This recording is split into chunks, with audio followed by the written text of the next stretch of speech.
Brahma Mandir in world first. Okay. Only Mandir. Only first temple of Brahma in world. So worship like a god. Because Brahma ji is a god, but worship like not a god. So but he is explaining much better.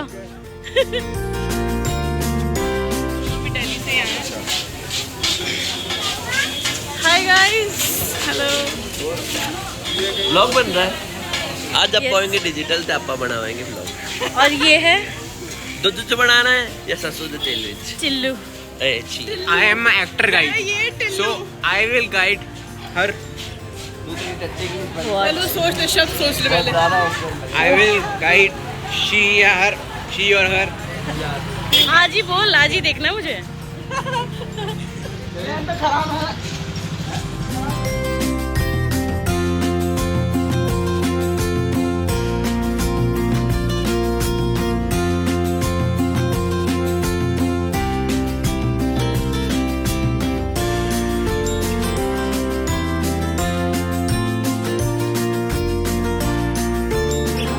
हम भी जा सकते हैं क्या नीचे पहले तो सच्ची बताना। हाँ Yes, हाँ yes, बहुत yes. ज्यादा पक्का? Very much. ज्यादा भी नहीं होना है, नहीं तो सतयुग में चले जाओगे। ज्यादा डीप हो गए तो क्या? ठीक है, देखो सबसे पहले तो बोलो जय पुष्कर आज की। जय पुष्कर आज. आप लोग पुष्कर जी में आए हो। पुष्कर जी का हमारे यहाँ पे कोई मंदिर या मूर्ति नहीं है। पुष्कर नाम इस जल का है। इस जल के पीछे इस गाँव का नाम पुष्कर है।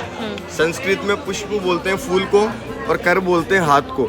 जब दोनों को संधि करते हैं, कंबाइन करते हैं तो पुष्कर नाम निकलता है इस जगह का। पुष्कर नाम इसलिए निकला जाता है क्योंकि जगत पिता ब्रह्मा जी ने स्वयं अपने हाथ से कमल गिराया था। कमल गिरने से जल का उत्पत्ति हुआ था, ब्रह्मा जी का पहला स्थान बना। आपने सुना होगा अपने सनातन धर्म में जब हम लोग कोई भी नया चीज़ बनाते हैं या कोई भी नई चीज़ क्रिएट करते हैं तो उसका पूजा करते हैं, और कोई भी पूजा करते हैं तो उसमें दो चीज़ का होना कंपलसरी होता है। पहला तो राइट टाइमिंग का, क्योंकि बिना शुभ मुहूर्त के कोई भी शुभ काम नहीं करा जाता है। दूसरा चीज़ होता है पत्नी, क्योंकि कोई भी हवन यज्ञ बड़ा पूजा करते तो हमेशा हस्बैंड वाइफ जोड़े से बैठते हैं। तो ब्रह्मा जी ने हजारों वर्ष का तपस्या किया तो ब्रह्मा जी को कार्तिक के महीने के बारे में पता चला। आप लोगों ने कार्तिक महीने के बारे में सुना होगा। कार्तिक का महीना सबसे बड़ा महीना माना जाता है। कार्तिक महीने में अपनी दिवाली आती है और दिवाली से एग्जैक्ट 10 दिन बाद में आती है देव दिवाली, जिसको एकादशी भी बोला जाता है। तो देव दिवाली से लेकर पूनम तक का 5 दिन का पुष्कर मेला भरा जाता है, जो कि आज भी भरा जाता है। और वो मेला इसलिए भरा जाता है क्योंकि जगत पिता ब्रह्मा जी ने 5 दिन यहाँ पे बैठ के यज्ञ किया था। और कार्तिक मास में 5 दिन 11 से लेकर पूनम का 5 दिन का स्नान का सबसे ज़्यादा महत्व बताया जाता है। तो यज्ञ के लिए मुहूर्त पर पत्नी नहीं थी, तो जगत पिता ब्रह्मा जी ने अपने सबसे बड़े पुत्र थे ब्रह्मा जी के नारद जी। तो भगवान ब्रह्मा जी ने उनको भेजा कि जाओ माता सावित्री को बुलाकर लाओ। तो नारद जी का काम था झगड़ा कराना, आप लोग सभी ने सुना होगा, पर ऐसा नहीं था।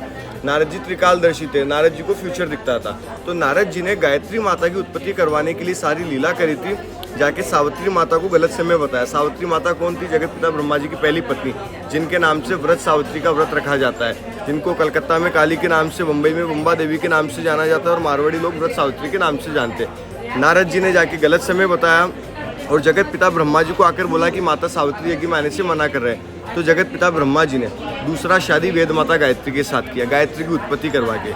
पुष्कर से पास में गांव है नंदा सरस्वती, जिसको नांद के नाम से जाना जाता है। वहाँ से गुजर की कन्या को लाए, उसे वेद मंत्रों से चारा बनाकर कामधेनु गाय को खिलाया और गोबर वाला निकाला गया। 3 बार ऐसा करने से उनका शुद्धिकरण हुआ। गाय और स्त्री का जब हम लोग संस्कृत में संधि विच्छेद करते हैं तो गायत्री उनका नाम निकला। पुष्कर में 1 बार गायत्री का जप करो और किसी दूसरे स्थान पे 100 बार करो, उसका फल इतना ही मिलता है। क्योंकि जो मोस्ट पावरफुल मंत्र बताया गया कलयुग के अंदर वो गायत्री मंत्र बताया गया है। ठीक है, जैसे गायत्री माता के साथ बैठ के उन्होंने दूसरा शादी किया, यज्ञ संपूर्ण हुआ। पहली पत्नी सावित्री आई, उन्होंने ब्रह्मा जी को गायत्री के साथ देखकर गुस्सा हुई और गुस्से में श्राप दिया कि आपने पहला पत्नी होते हुए दूसरा शादी किया है, गृहस्थी का, परिवार का अपमान करा है। मैं आपको श्राप देती हूँ सबसे पहला तो कि आपका पूरे संसार में सिर्फ एक ही स्थान रहेगा, पुष्कर, इसके अलावा आपका कहीं भी स्थान नहीं बनेगा।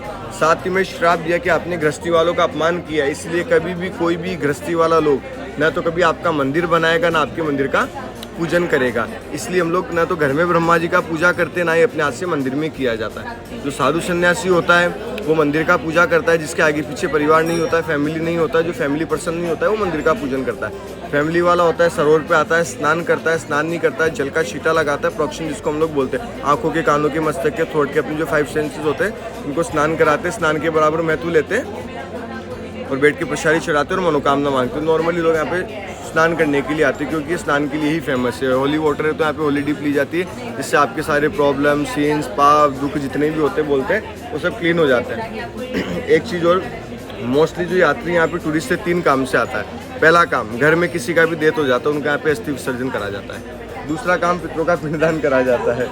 तीसरा काम, पितरों का तर्पण करा जाता है।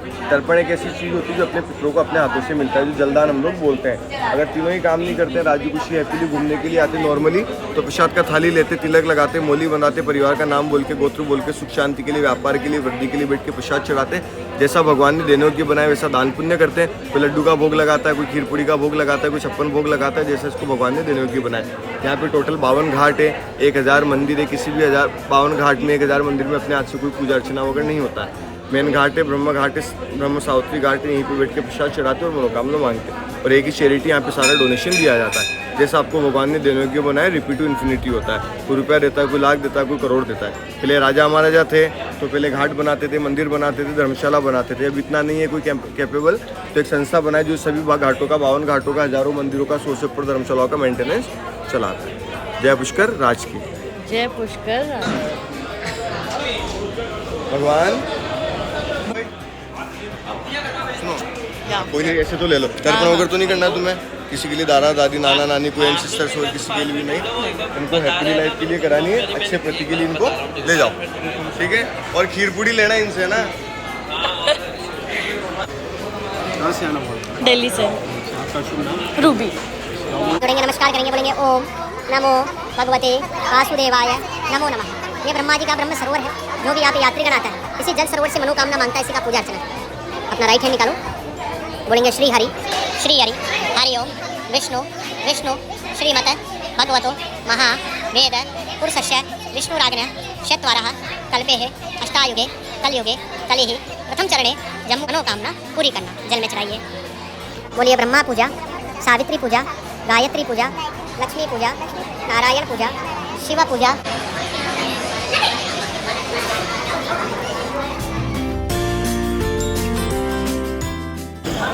ओम श्री शते लक्ष्मीश्च पत्न्यां बहुरात्रि पाणच्वे नक्षत्राणि रूपसमोद्यात्तम सन्निखाना मुम्मे। राइट। अश्वत्थामा बलि राजा हनुमान्ते वाक्य कस्ते ते चिरंजीवो देहन बंधु बलि राजा दानमंत्र महाबल तेन तामिर।